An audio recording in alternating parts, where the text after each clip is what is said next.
बहुत सारे लोग इस कंट्री का ही रुख कर रहे हैं। उसकी वजह क्या है कि ये बहुत जल्दी पीआर भी दे रहा है, उसके बाद इसकी अपॉइंटमेंट लेना भी बहुत आसान है। मतलब कि इसका वीजा बहुत ही इजी वीजा और काम के लिहाज से, सैलरी के लिहाज से टॉप 10 पे जा रहा है। कम से कम जो सैलरी है वहां पर वो 1700 यूरो सैलरी है। आप 1700 यूरो को कैलकुलेट करें जरा, आपको पता चले 5,40,000 रुपए बनती है। अस्सलाम वालेकुम जी, कैसे हैं सब? उम्मीद करता हूँ सब ठीक होंगे, सब खैरियत होंगे, सब मजे में होंगे। अगर आपके पास पैसे नहीं है, आपने यूरोप आना है, तो ये वीडियो आप लोगों के लिए बहुत इंफॉर्मेटिव होने वाली है। आज की वीडियो एक ऐसे कंट्री के ऊपर है जिसका वीजा रेशियो 99% है, जिसका visa process time just 2 week है। ये मुल्क यूरोप का एक मुल्क है। पिछले कुछ सालों से बहुत ज्यादा लोग इस मुल्क का रुख कर रहे हैं। इसकी वजह ये है कि यहाँ पर वर्कर शॉर्टेज भी चल रही है। यूरोप के दूसरे ममालिक की निस्बत ज्यादा ही चल रही है कुछ। तो यहाँ पर वहाँ की गवर्नमेंट फॉरेनर को ना सिर्फ वेलकम करती है, उनको 3,444 यूरो भी फराहम करती है, जो कि 11 लाख पाकिस्तानी रुपीस बनते हैं। इसका नाम रिपब्लिक ऑफ लिथुआनिया। ये छोटा सा मुल्क है जिसका लैंड बॉर्डर 3 ममालिक से मिलता है, जिनमें बेलारूस, लेकिया, पोलैंड शामिल है। ये यूरोपियन कंट्री है और इसमें यूरोपियन यूनियन की मेंबरशिप 2004 में इसने हासिल की थी। इसमें आपको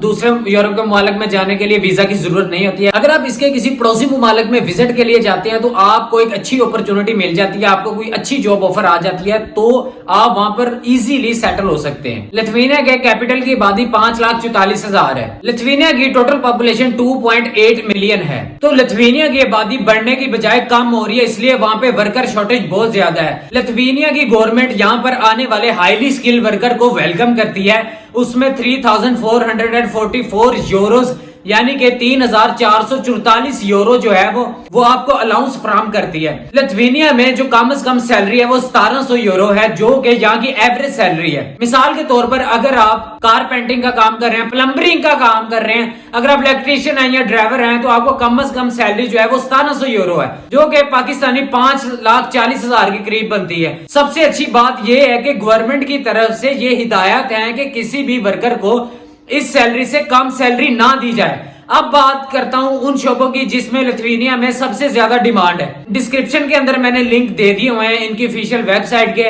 आप लोग वहां पर जाके भी चेक कर सकते हैं। मैं भी आपको बता सकता हूं, लिस्ट बहुत लंबी है, मैं थोड़े से आपको बताऊं, जिसमें इलेक्ट्रीशियन है, प्लम्बर है, कंस्ट्रक्शन वर्कर हैं, ब्रिकलेयर्स हैं, कंप्लीट फिटर्स हैं, कारपेंटर्स हैं, टाइल फिटर्स हैं, प्लम्बर की जॉब्स हैं, शिप पाइप वेल्डर की जॉब है, इलेक्ट्रिशियन की जॉब है, ड्राइविंग की जॉब्स हैं बहुत सारी।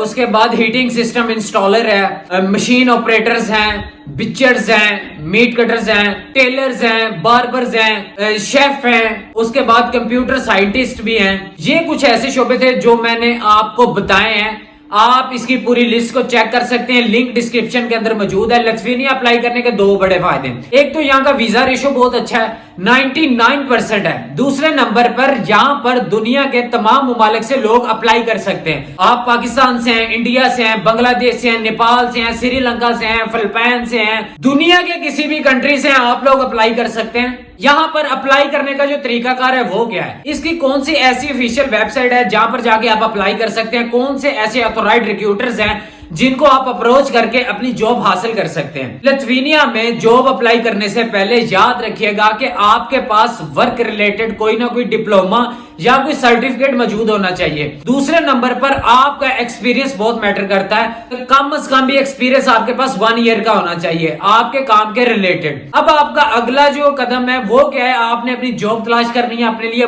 एम्प्लॉय तलाश करना है। वो भी मैं डिफरेंट लिंक्स मैंने डिस्क्रिप्शन के अंदर दे दी है, डिफरेंट एम्प्लॉयज के, मुख्तलिफ ऑथोराइज्ड रिक्रूटर्स के हैं, जो कि गवर्नमेंट ऑफ लिथुआनिया की वेबसाइट से उठा के मैं आपको दे रहा हूं। अगर आपको यकीन ना है तो आप लोग अप्लाई करेंगे तो आपको यकीन आ जाएगा कि ये किसी ऑफिशियल वेबसाइट से लिए गए। आप इसे वेरीफाई करें अच्छे से, उनकी वेबसाइट के ऊपर जाके इन तमाम लिंक को वीडियो डिस्क्रिप्शन के अंदर लिथुआनियन गवर्नमेंट की ऑफिशियल वेबसाइट का लिंक भी दे दूंगा, जहां से आप लोग वेरीफाई कर सकते हैं। मैं आपको यही बोलूंगा कि आप डेली बेसिस पे 2 या 3 एप्लीकेशन इस लिंक के ऊपर जाकर जमा करवाएं, आपको रिक्रूटर की तरफ से जवाब आ जाएगा। जब आप अप्लाई करते हैं तो आपका सीवी यूरोपास होना चाहिए, आपका कवर लेटर भी अच्छे कीवर्ड में बना होना चाहिए। इसके लिए भी एक लिंक मैंने डिस्क्रिप्शन के अंदर दे दिया, आपको किसी के पास नहीं जाना, आप उस फॉर्मेट के ऊपर जाकर सीवी बना सकते हैं। आपके पास एक कवर लेटर होना चाहिए जो आपकी एबिलिटीज, आपकी तालीम, आपके तजर्बे, आपकी स्किल को नुमाया करे, ताकि एम्प्लॉयर के लिए आपको जॉब देना आसान हो जाए, वो आसानी से आपको सिलेक्ट कर ले। जैसे ही आपको जॉब मिल जाती है तो लिथुआनिया में वर्क परमिट आपका एम्प्लॉयर ही आपके बिहाफ पर अप्लाई करेगा। उसको जो डॉक्यूमेंट्स रिक्वायर्ड होंगे उसमें आपका पासपोर्ट, आपका एक्सपीरियंस लेटर, आपका डिप्लोमा या आपका सर्टिफिकेट चाहिए होगा। लिथुआनिया में जॉब मिलने का मतलब है कि आपको वर्क परमिट भी मिल गया और आपको वीजा भी मिल गया। इसमें फर्क क्या है वो मैं आपको अभी बताता हूँ। जैसे ही आपको वर्क परमिट मिल जाता है तो आपका एम्प्लॉयर आपको इन्फॉर्म कर देता है कि ईमेल आपको कर देता है कि आपका वर्क परमिट डन हो गया है। आप लिथुआनिया के लिए नेक्स्ट डी वीजा अप्लाई कर रहे हैं। इस वीजा को अप्लाई करने के लिए आपको जो डॉक्यूमेंट रिक्वायर्ड होंगे, सबसे पहले तो वीजा एप्लीकेशन फॉर्म होगा जिसमें 2 पासपोर्ट साइज तस्वीरें व्हाइट बैकग्राउंड के साथ। सेकेंडली आपको आपका पासपोर्ट जिसकी मिनिमम वैलिडिटी 2 साल होनी चाहिए। साथ साथ आपको हेल्थ इंश्योरेंस देना होगी जो कि 1 साल के लिए वैलिड हो। ये डॉक्यूमेंट जमा करवाने के बाद विद इन 2 वीक आपको वीजा मिल जाता है। आखिर मैं आपको बताता चलूं कि लिथुआनिया की एम्बेसी इंडिया में मौजूद है, उसका एड्रेस आपको डिस्क्रिप्शन में भी मिल जाएगा। लेकिन पाकिस्तान में लिथुआनिया की एम्बेसी नहीं है, कॉन्सुलेट है। ये आपकी वीजा एप्लीकेशन को प्रोसेस नहीं करता। आपको वीजा प्रोसेसिंग के लिए टर्की या यूएई या फिर अजरबैजान जाना होगा। ये वीएफएस ग्लोबल से भी आपको मालूमात मिल जाएगी सारी इसकी।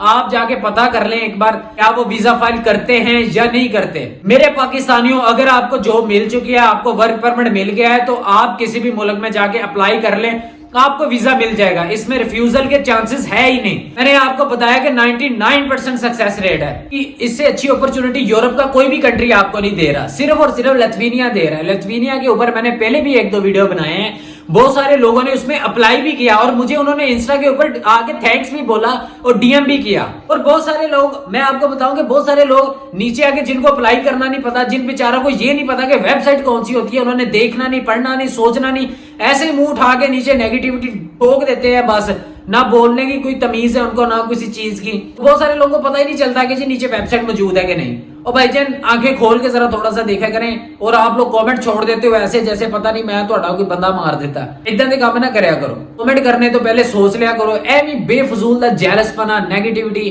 ठीक है। अगर इड्डा ही तो हैगा मेरे तो जाके फिर अपना कर लो ना बैठ के। एक बंदा तो हर चीज दे रहा है, एक चीज दस रहा है, एक चीज ना गाइड कर रहा, कल्ले बंदे ने इंस्टा ते मैसेज कर रहा, सब कुछ कर रहा, लेकिन उसके बावजूद भी थले आके कुछ ऐसे लोग है जिन्होंने आके बस जिन्हों का काम ही है कि नेगेटिविटी फैलाना थले आके, और उन्होंने बेचारियों को काम कोई आंदा ही नहीं। इन्हां चीजों तो थोड़ा जिहा अवॉइड करया करो। इहदे नाल कोई तुसी बहुत बड़े हो नहीं बन जाते। फिर मेरे कुछ चाहने वाले हैं, उनका मैं दिल से बड़ी मैं उनकी इज्जत करता हूँ। मैं हर बंदा मेरे चैनल पे आने वाला मेरे लिए काबिल इज्जत है। मैंने आज तक कोई ऐसी मैं कंट्रोवर्शियल बात नहीं की जिसकी वजह से पता नहीं क्या ये आई डोंट नो। लेकिन फिर भी कुछ लोग ऐसे आते हैं आगे बस ऐ नहीं अपनी वड्डो झाड़नी शुरू कर देते हैं, ना उनको किसी चीज का पता, ना कोई लेना ना देना, ना कोई गल ना कोई बात। बस फिर उनको बहुत सारे जो मेरे चाहने वाले हैं वो नीचे उनको पड़ जाते हैं। फिर मुझे ऐसी होती है कि मैं कह रहा हूँ यार ऐसी बेफजूल मेरी वजह से वो एमी बस वो दूसरे भी उनसे लड़ाइयां ले रहे हैं। तो बाकी इन चीजों को अवॉइड किया करें, छोड़ा करें। इसमें कुछ नहीं रखा, जो मर्जी कर लें आप। ए फुरकान सरफराज तो नजर आना ही आना। मैनू पता है किहड़े बंदे आंदे ने थल्ले, ठीक है ना। जिद्दां सिद्धू मूसेवाला कहंदा ना जो टैलेंट च बीट ना होवे ते फिर इल्जाम लगदे ने मित्रों। ते ओही गल है, ये बहुत सारे 2 नंबर घटिया जेडे एजेंट हैगे आ, जेडे मैनू आए दिन कदी मेलां आंदियां वा, कदी मैनू इंस्टा ते मैसेज आंदे आ भी तू बंदा बन जा, अपना भी चलन दे, साडा भी चला, ना एम्बेसियां दे ईमेल एड्रेस दे, ना एम्बेसियां दे लिंक दे, ना कर सब कुछ, ना लोगों को सारा कुछ एवें दस। बहुत सारे मुझे आगे कहते हैं इंस्टा के ऊपर कि भाईजान आप ऐसे करें, आप क्लाइंट हमें दे, हाफ ऑफ कर लेंगे। एवं हाफ ऑफ कर लेंगे, केड़ी वजह ना हाफ ऑफ कर लेंगे भाई? तुसी मामे लगदे हो, हाफ ऑफ कर लांगे। पूरा पाकिस्तान लुट के खा गए हो डाकुओ। हले तुसी ये गल्लां करदे हो आगे कि क्लाइंट सानू दे। मैं तुहानू क्लाइंट क्यों दवां? मैं इसे तरह ही अपना आप खर्च करता रहांगा अपनी कौम के उत्ते। कोई हमें नहीं चाहिए, कोई चीज नहीं हमें चाहिए आपसे, बस प्यार मोहब्बत के भूखे हम, और कोई चीज नहीं हमें चाहिए। ऐसे ही प्यार बांटते रहे, ऐसी मोहब्बतें बांटते रहे। तो इन्हां एजेंडा नूं मैं दस दवां जदों तक साच साह हैगी, रोज देखांगा तुहानू, मैं रोज इवें मैं तुहानू मिलांगा, ठीक है ना। जो हुंदा जाके कर लो मेरा, ठीक है। ए तुहाडे सामने ए बैठा, धमकियां देना कुछ नहीं हुंदा काका। मोरे आके गल करो, मेरे सीना ठोक के गल करो। ए कर रहे बैठा, ये फोना ते ईमेल करके धमकियां देना तुहाडे कुछ नहीं होना। तुसी अगर धमकियां दोगे ये फिर वो दुगना होके आवांगा मैं। मैनू मारन वास्ते तुहानू फुरकान सरफराज को मारने के लिए आपको फुरकान सरफराज बन के मारना पड़ेगा ना, वो मुकाबले का पट्ठा है ना मैदान में। ये क्या बात हुई जी फोन चुकिया ते इंज कर दांगे वो इंज एडे सौखे काम ਜਿਹੜੇ ਲੋਕ ਤੋਪਾਂ ਨੂੰ ਸਿਰ ਦਿੰਦੇ ਹੁਣ ਉਹਨਾਂ ਨੂੰ ਤੁਹਾਡੀ ਗੋਲੀਆਂ ਦਾ ਕੀ ਭਾਰ ਹੈ। ਇਹ ਚੱਕਰ ਨਹੀਂ ਬਾਦਸ਼ਾਹ, ਇਹ ਇੱਥੇ ਇਸ मेरी महफिल च बड़े बड़े फनकारा दियां फनकारियां फेल हो गई। पाकिस्तान जानता भी नहीं अभी फुरकान सरफराज को कि मैं कौन हूं, और मेरे अंदर का जिन, वो मेरे अंदर का आतिश फिशा, ये देखा ही नहीं आज तक। अल्लाह का शुक्र है किसी से कोई पैसे वैसे की डिमांड नहीं की। ये पैसे पूसे के लिए नहीं आया मैं यूट्यूब के ऊपर, ना मैं कोई ये फेम का भूखा हूं, ठीक है। मैंने आज तक नहीं मैंने किसी को बोला कि भी जाके भी मुझे इतने पैसे दो, इतने दो, किसी चीज की डिमांड नहीं की। लोग आए मोस्ट वेलकम, दिन आए रात आए, मैसेज करें ये कौम का बेटा हाजिर है, खून हम देंगे कौम को, कोई मसले की बात नहीं है। बस सपोर्ट चाहिए, आप लोगों का प्यार चाहिए। बाकी है टट्टू टटीरे, मैनू इन्हां दी कोई टेंशन नहीं हैगी। बादशाह है धमकियां ना कुछ नहीं बनना हैगा। तुहानू मैं पहले भी दसिया, हुण भी मैं यही गल कहांगा, इस महफिल दे विच वड्डे वड्डे फनकारां दीयां फनकारियां फेल हो गईयां। तुसीं बादशाह किहड़ी सोच लैके बैठे हो, टाइम ज़ाया कर रहे हो, जाओ जाके कोई होर देखो जाके। बाकी इंशाल्लाह ऐसी इन्फॉर्मेटिव वीडियो मैं आप लोगों के लिए लेके आता रहूंगा। वीडियो अच्छी लगी तो चैनल को सब्सक्राइब करें, बेल आइकन को जरूर प्रेस कर दीजिएगा। तो इंशाल्लाह मिलते हैं अगली वीडियो में, तब तक के लिए पीस ऑफ।